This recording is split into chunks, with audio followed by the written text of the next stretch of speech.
Every once in a while, a champion item interaction comes around that completely breaks the game to the point where both have to be gutted to the ground.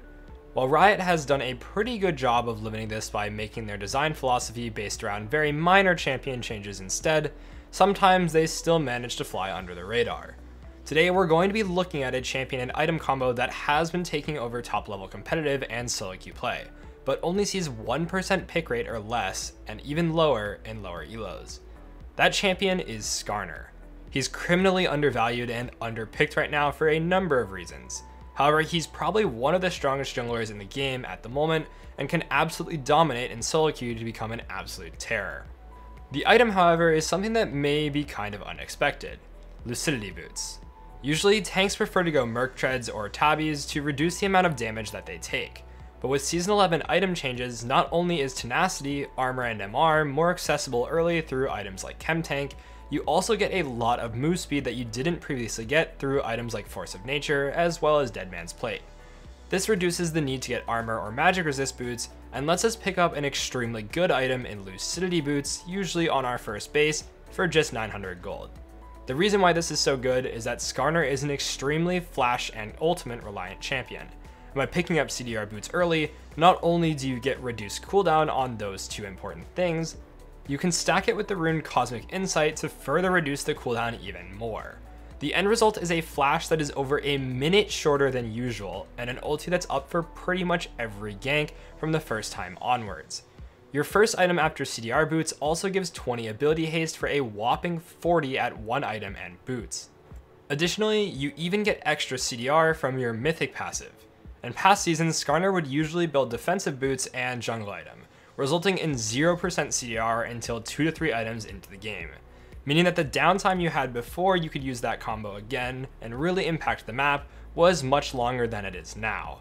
As an added benefit, you even get item CDR with this build, so your Chem Tank active is also up more often.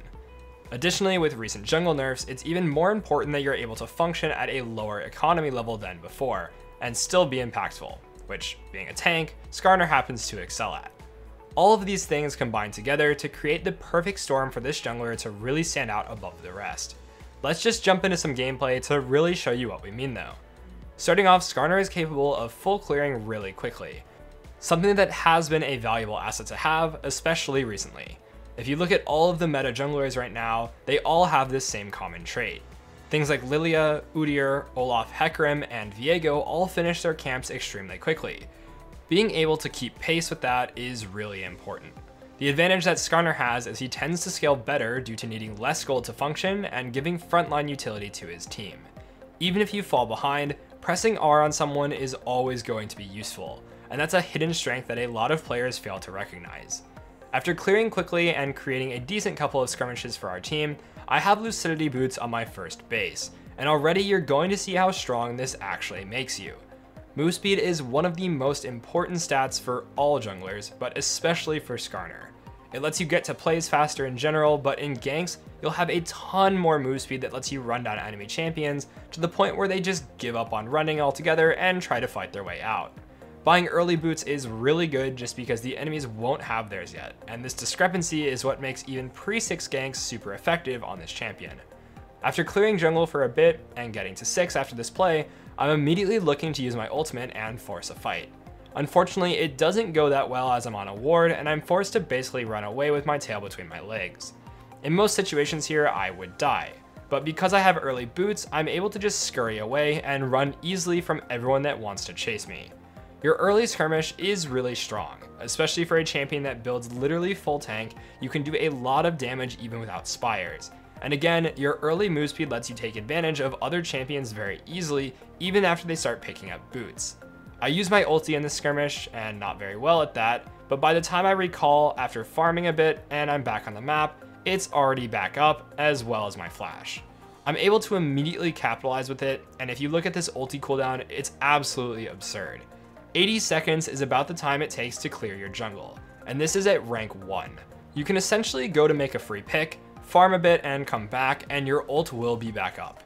That's pretty much exactly what happens in this game. We go back to farming, and right as the dragon is coming up, we're ready to skirmish again. Because I just hit level 11, my ulti is now at just over a minute long cooldown.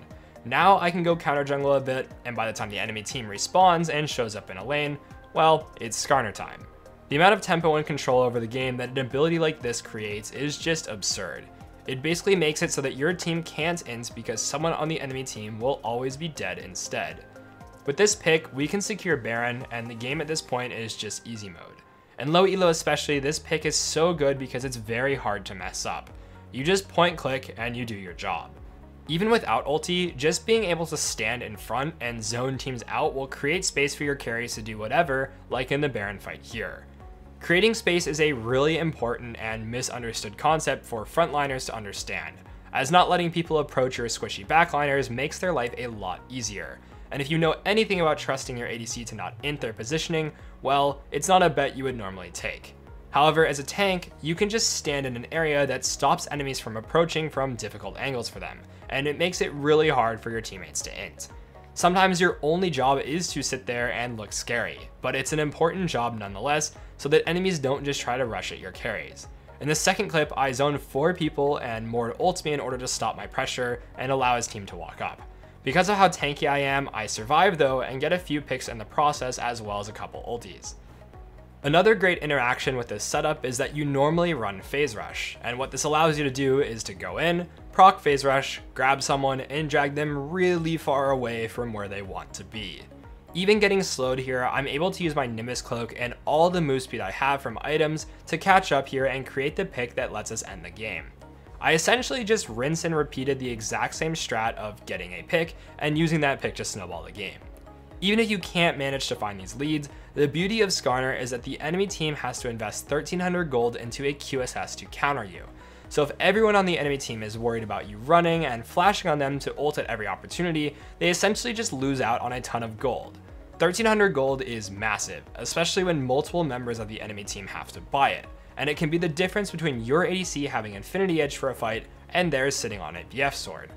Luckily, in most elos below Diamond, QSS isn't even purchased, and if they don't pay their tax to play the game, this is a perfect example of what should happen.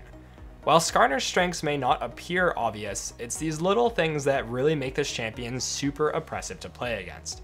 Just by existing in the game, you force enemies to have to play around you, and as we've mentioned before, that's a quality that makes a champion quite strong.